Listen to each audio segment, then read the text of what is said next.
Bismillah ar-Rahman ar-Rahim. Your Excellency, Dr. Jaishankar, Honorable Minister of External Affairs of India, Honorable Ministers of Foreign Affairs of the BRICS member states, distinguished representatives, esteemed colleagues. As you have all witnessed, my country has within the span of less than a year twice been subjected to brutal and unlawful aggression by the United States and Israel. The attacks on my people have been justified with false claims that run counter to the informed assessments of the International Atomic Energy Agency and even America's own intelligence community. The truth is that Iran, like many other independent nations, is the victim of illegal expansionism and warmongering. These are ugly things which have no place in today's world. Those who pursue reckless adventures may believe it furthers their geopolitical interests.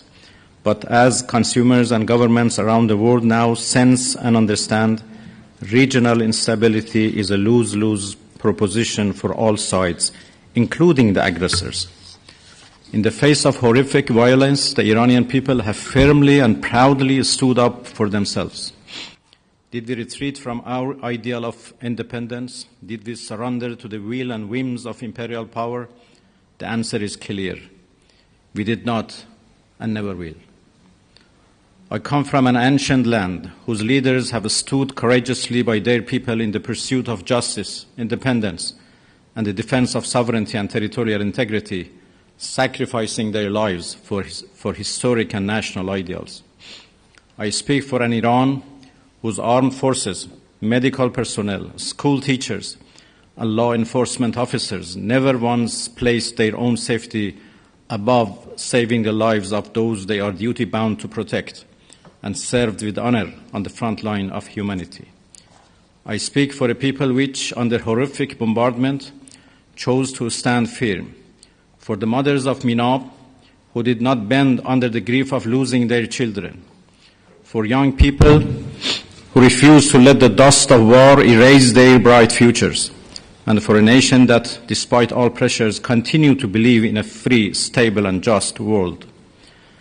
By now, it ought to be clear that Iran is unbreakable and only emerges stronger and more united when under pressure. While ready to fight with everything we have in defense of our freedom and our soil, we are equally ready to pursue and defend diplomacy. As I have repeatedly stated, there is no such thing as a military solution to anything related to Iran. We Iranians never bow to any pressure or threat, but we reciprocate the language of respect. As much as our powerful armed forces remain ready to exact devastating retribution on foreign aggressors, my people are peace-loving and do not seek war. We are not aggressor in this sordid situation, but the aggrieved. Mr. Chairman, distinguished colleagues, over the past year, I have had the honor of participating in 2 BRICS conferences to convey the government of Iran's conviction that this platform symbolizes the emergence of a new global order, an order in which the global South is a primary architect of the world's future. What was once a lofty aspiration is now a reality, but it is a fragile reality. Imperial power in decline wants to turn back the clock and is desperately lashing out on its way down. This all matters to the BRICS Plus group of countries because the battle Iran has fought is in defense of all of us, of the new world that we are building together. Our brave soldiers have given their lives to resist Western hegemony and the sense of impunity that the US believes it is entitled to.